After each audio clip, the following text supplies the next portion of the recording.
my name is Justin Xu and I'm from Hockessin, Delaware. In my project, I investigated fluoropolymers.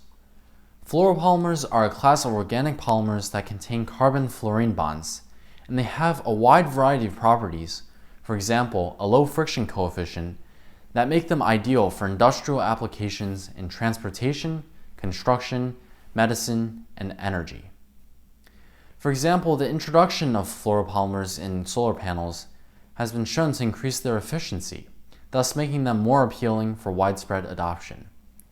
However, one of the greatest challenges facing fluoropolymers is the lack of a common theoretical platform that can explain the differences in thermomechanical properties in the different individual fluoropolymers. So in this project, I developed a set of generalizable computational tools and techniques that can explain these differences, and these were based on density functional theory simulations. I applied them to 6 different polymers. 3 high symmetry polymers are PTFE, PVDF, and PE.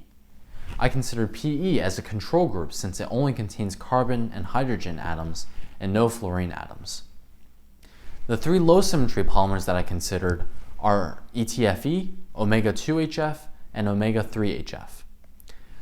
These 3 polymers are considered variants of PVDF since they have the same total number of carbon, hydrogen, and fluorine atoms per monomeric unit, but they differ in the local chemistries and the arrangements of the atoms in each monomer. So I wanted to measure the effects of these differences on the strengths and toughnesses.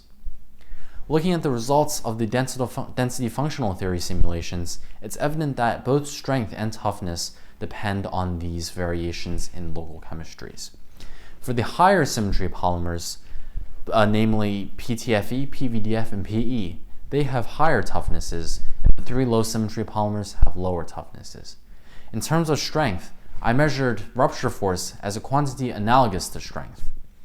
And 2 of the 3 high symmetry polymers, PVDF and PE, have the highest strengths, but PTFE has the lowest strength, and this is because it only contains carbon and fluorine atoms, and the presence of the fluorine atoms affects the electron redistribution patterns, which I'll discuss in a bit.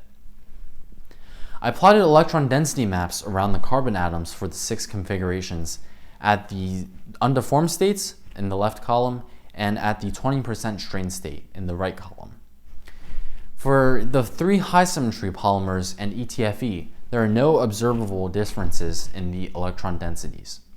However, for omega-2HF and omega-3HF, the rearrangements of the PVDF, these 2 configurations show differences in electron densities at the undeformed and 20% strain state. And these differences in electron densities indicate differences in electron redistribution, and these ultimately affect the strengths and toughnesses of these 2 configurations. In terms of electron redistribution, I measured electron occupation using the Mulliken population analysis, and that showed the different electron occupations for all of the atoms in the 6 configurations as loading was applied. On average, the fluorine atoms tended to withhold a higher electron occupation while loading was applied, thus lowering the electron redistribution and lowering the strength of the nearby carbon-carbon bonds. And the presence of the hydrogen and fluorine atoms simultaneously was affected by the local chemistries, so the arrangements of the atoms affected the strengths and toughnesses. For the polymers that had lower symmetry and more irregular local chemistries, they had lower strengths and toughnesses as indicated by the simulations.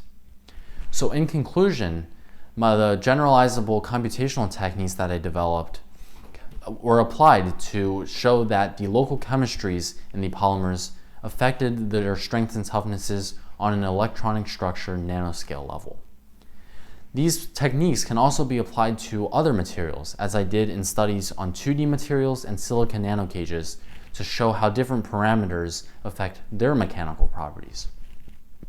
In conclusion, using computational techniques to analyze materials like this can offer insights on how and why certain materials are stronger. And knowing this information can help build better materials for applications in a wide variety of industries, thus making different technologies better.